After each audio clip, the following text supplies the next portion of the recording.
Hey, welcome to Driven by Design, the only show that shows you the future of automotive design, one conversation at a time, with our driven designer, Bryan Thompson. Hey, Bryan. Howdy. How are you? Today we're going to talk about what drives you. And there's a philanthropy project that you have undertaken here that I find fascinating and that others who listen to the show might want to participate. Tell us a little bit about the backstory of what this is you've created and why. Yeah, one of the exciting things about this podcast is sort of telling people's stories, right? Yeah, so right. Today we'll tell mine. Right. I've been a car designer for 2 decades, 20 years now. As I've gone through this industry that I love, I'm really interested in finding some way to give back. So I created a car design scholarship for LGBTQ design students. Right. And it's managed through Art Center College of Design and College for Creative Studies. And where's that at, for those that don't know? For sure. Art Center is based in Pasadena, California, right. And College for Creative Studies is in Detroit, Michigan. And they've helped me establish the fund, and we are in the process of fundraising and establishing a selection committee. It's really cool. And those are the two schools, correct me if I'm wrong, where more car designers come out of than anywhere else. Because this isn't a field, even within the field of design, there are those who do cars, and they're sort of a separate tribe.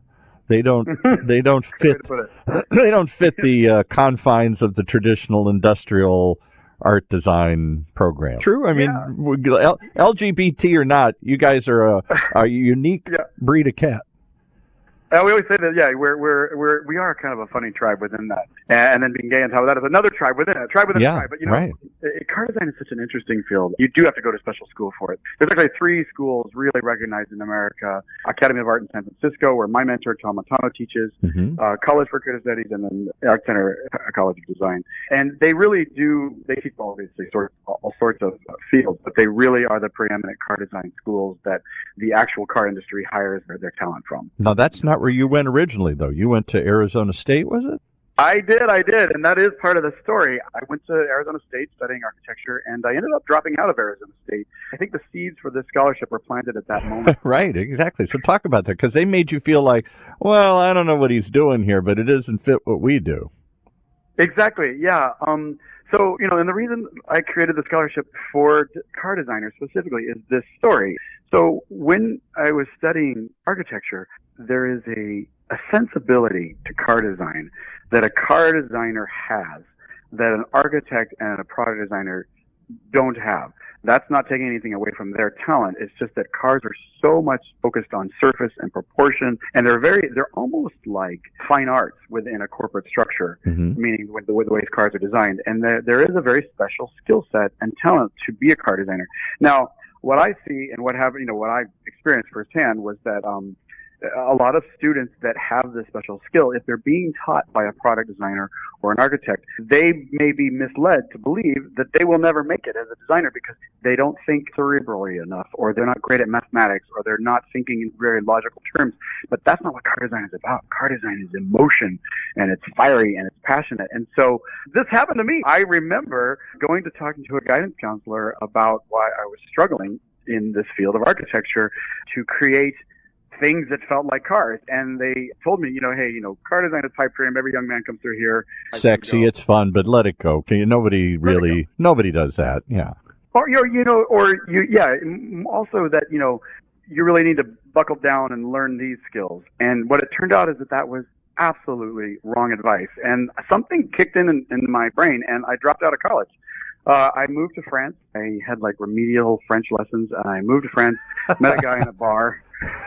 He let me live in a trailer outside of his shop. He was a mechanic, and I proceeded to go to every car design studio I could find in Europe and knock on the door. Yeah, literally knock on the door until somebody would come out, right? Literally knock on the door and say, how do you become a car designer? It was at Fiat in Torino, Italy, that a man named Peter Davis was the design director at the time, and he stopped what he was doing that day, and I can only imagine he was very busy. He had Alfa Romeo, Fiat, and Lancia under his command. And there's some kid outside that wants to talk to you about his dream here. Yep, exactly. So again, planting the seeds for this, he changed my life. He told me where to go to school and how to become a car designer. And I ended up going to Art Center College of Design in Switzerland and then College for Creative Studies in Detroit. At that time, right. Center had a campus in Switzerland. And I'll tell you what, when I got there, I realized this entire time, this feeling of misfit, vaporized, I had found my tribe. I was with people that had this skill set to design cars. And, I think in life, there are these moments where you go along and somebody approaches you needing help, and you either turn right and you focus on yourself, or you turn left and you go, you know what? I'm going to take a moment here and help this person. And I think everybody who's ever done anything significant has that story. I agree. Somebody stopped what they were doing. I can only imagine what Peter had going on that day, right? Me coming in there, this dirty kid. I know I slept on a park bench that night before. Like, I was that broke.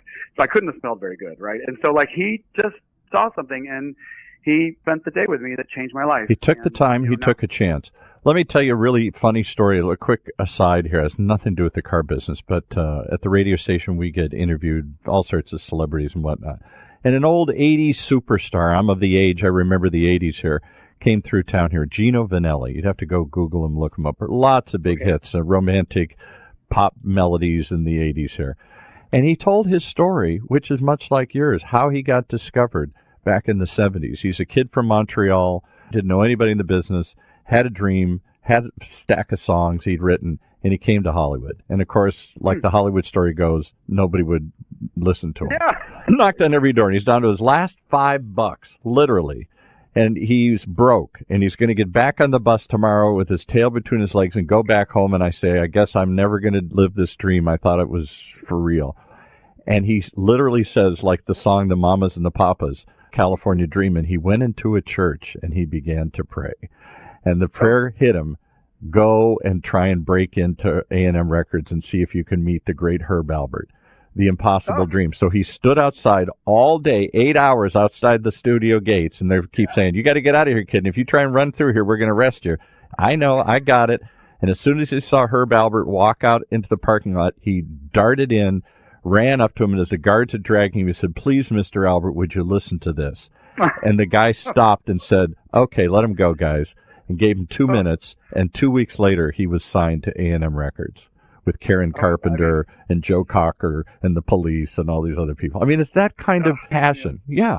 And I tell that story because that's your story. And I don't think people believe those stories. Oh, yeah, 1 in a million. But to have that kind of desire, to be that driven to do something is an amazing quality. Maybe that's what it takes to succeed. Well, and I think, it's the drive, it's the timing, it's, sometimes it's dumb luck, but it's also, you have to have the talent to back it up. Yes, I think that's what he said. When he got his couple moments, he said, I've been working all my life for this. So I had my 2 minutes to get in front of the guy. I had to be ready. You have to be ready. And, and I had like a little portfolio of cars I drew. And it was amazing. What Peter told me, he said, you're going to apply to this school. This is where you go. And he said, and don't draw cars. He said, they're going to teach you to draw cars. You go back and you draw people. You said that. I never. Yeah, right. Because cars are about people, as we've said on the show. It's something you put on. It's a personality that you associate with your own personality. I'm this car. This car is me come to life. It's the personification of what I see myself as.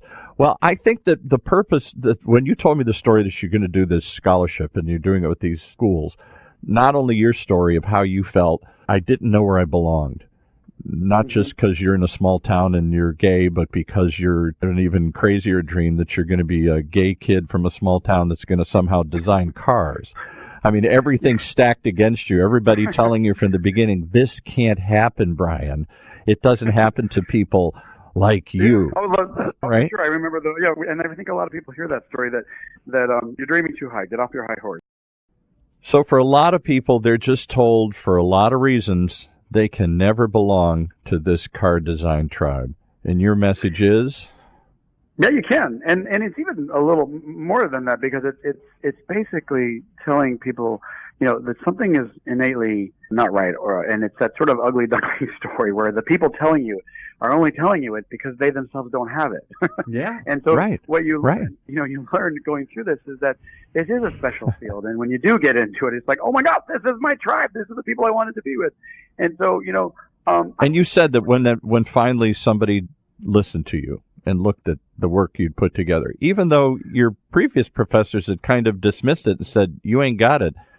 Somebody looked at it and said, they're wrong. You got it. Yeah, They're the ones missing it. Yeah. Well, then even they weren't even relevant. It was a wonderful feeling to know that this sort of struggle or sort of determination I had. There was an intuition there that was correct, that there is this thing called car design. It's very special. I applied to the school. He said I got in, and I became a car designer. Yeah, and you succeeded where people had told you couldn't. So let me ask you a hard question here. There are kids out here who would love to who would love to emulate you, who would love to be a car designer. They feel the calling like you did. They think they have the talent and skills and interest like you felt you did. Is this an industry that welcomes diversity? Because I got to be honest, and I hope this doesn't offend you or any of your listeners, but I grew up in the car business. It's a macho, at least it was in the 60s and 70s when I was there, and my dad worked for it, and everybody's dad worked for it. It was a macho kind of business. And I don't think they would welcome LGBT contributors any more than they'd welcome women or minorities or anybody else. This was a guy's culture, a guy's club. The industry is changing, and I've watched it change. It's seen it change a lot in 2 decades. But it's a beautiful industry where you have people creating these amazing products, that move us, both physically and emotionally. Yes, right. But I did see that. Spending the time in it, not only for anybody that was not in that, especially in Detroit where I grew up. I mean, this was a guy's club, macho, horsepower, racing, building cars, engineers, all these things that you instantly get a picture of a white male guy doing these things, right? Well, growing up, I didn't really understand that being gay was even anything other than like the color of my hair. Right. So I was grateful that I had that going for me, but I know that when I got into the industry, there were some moments where I would see women put into a corner or gay people put into a corner, and a lot of and I saw African Americans, anybody that didn't fit that image of what a car guy was. Yeah, right. Yeah, and I got sort of inspired by.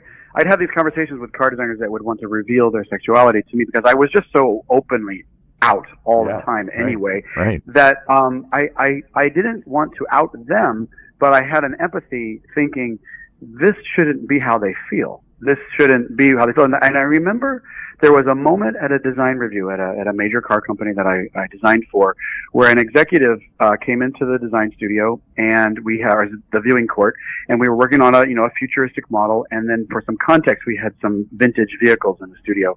And I'll never forget the executive looked at a Datsun, an old Datsun from the 70s, and said, "Well, that's a faggot's car." And I looked at him, and something came over me.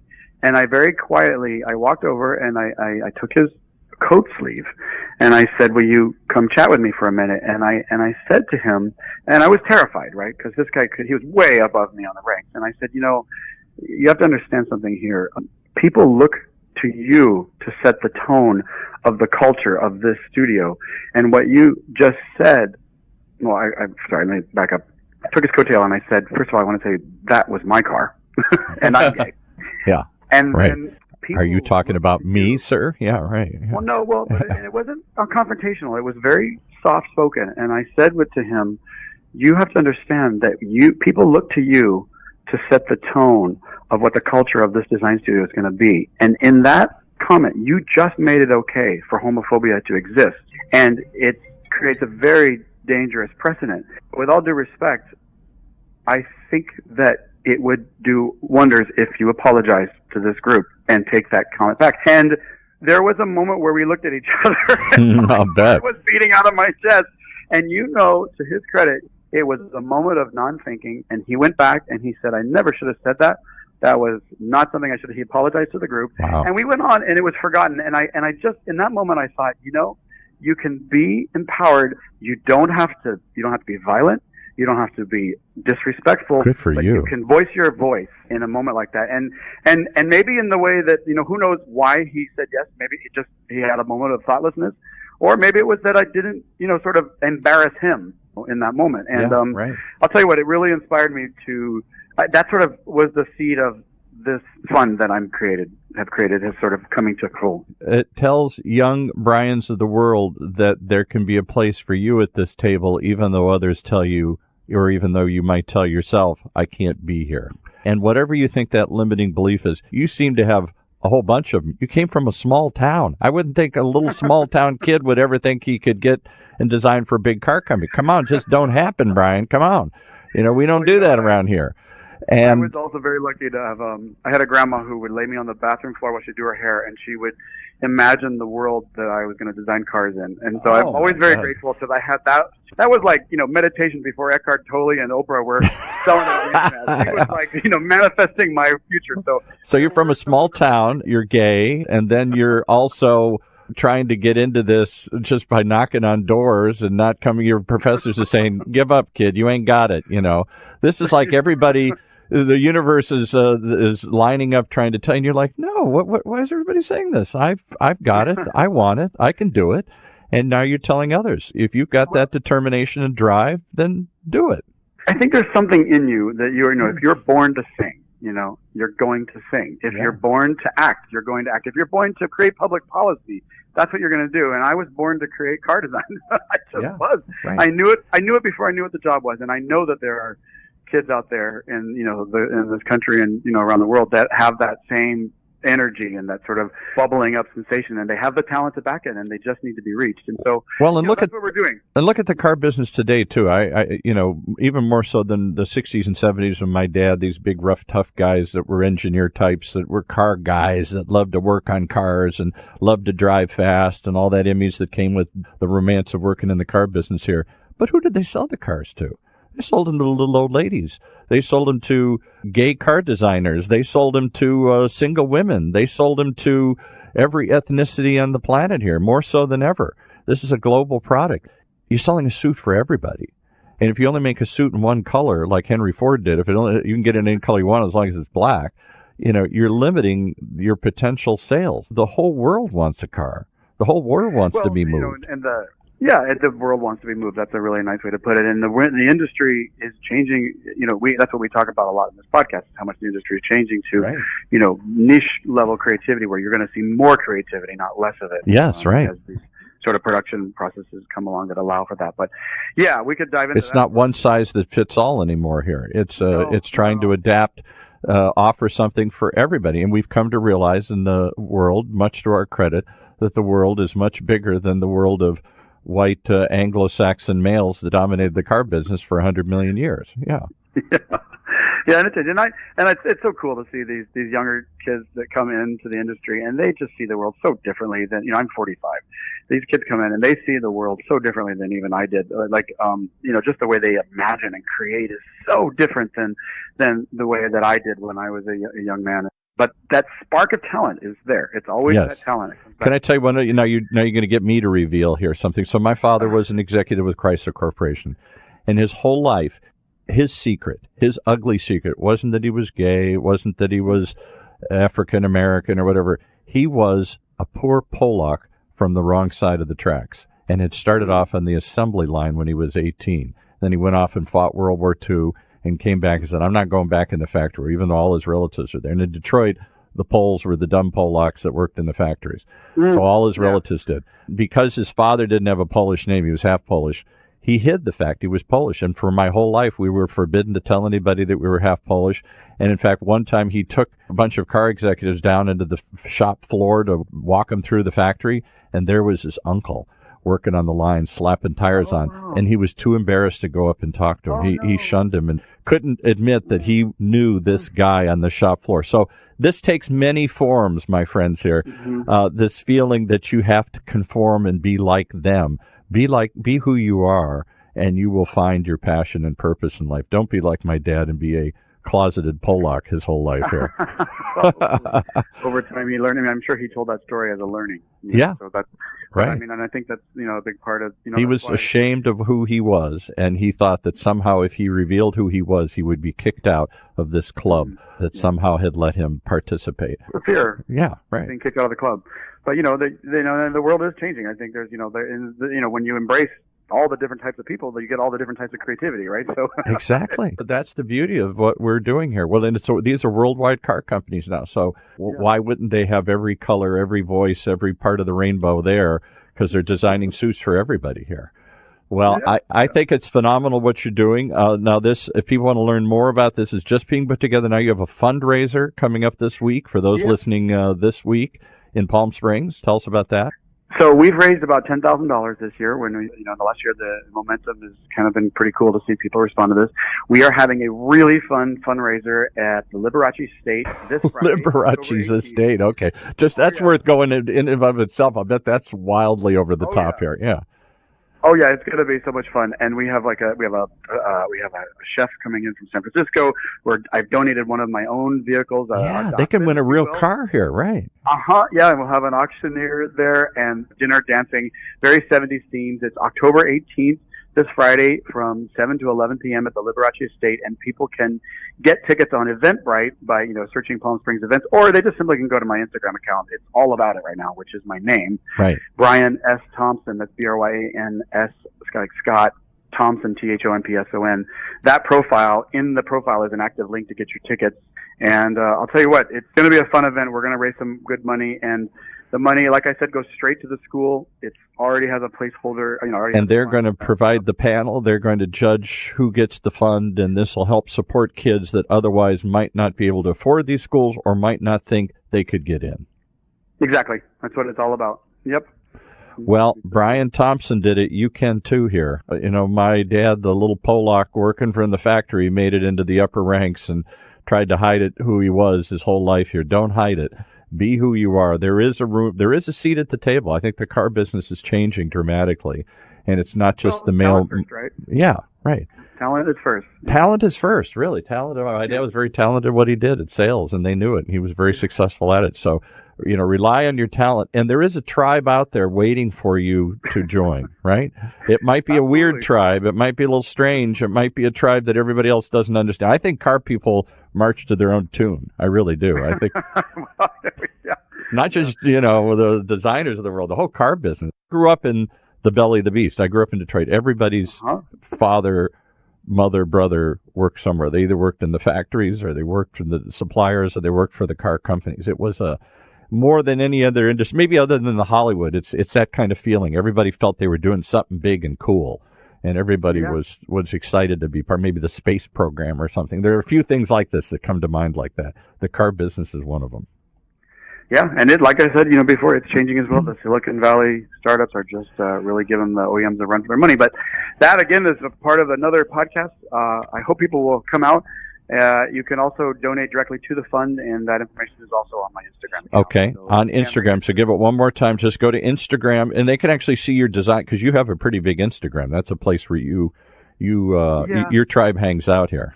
I obviously don't share any of the confidential work I'm doing, because that's all in the future. But I've got car restorations and, all sorts of cool, fun stuff. But yeah, my name, Bryan S. Thompson.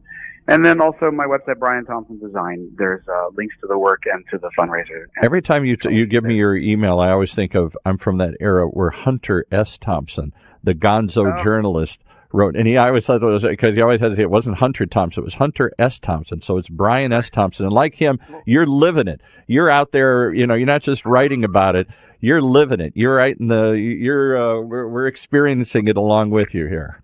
You've also just made me realize that me and my brother are both named after Hunter S. Thompson, because his name is Chad Hunter Thompson. Is it really? See, there you go. Your parents probably knew that. Well, Hunter Thompson was just no idea. Iconic, writer who wrote experientially. He couldn't just write about doing drugs if he wasn't doing them himself. So he had to go in and experience the whole counterculture thing for himself and write it from the inside out. That's what you're doing with this podcast. You're telling us from an insider's perspective what's going on in the industry and how it's changing and evolving here. Yep, absolutely. All right. It's a wonderful place to work and live. Well, All right. Well, listen, thank you so much. This has been blessed. It has been. I understand now why you're driven by design and why you're driven to help others here. So good luck with both, and come on back and tell us more of these stories right here on Driven by Design.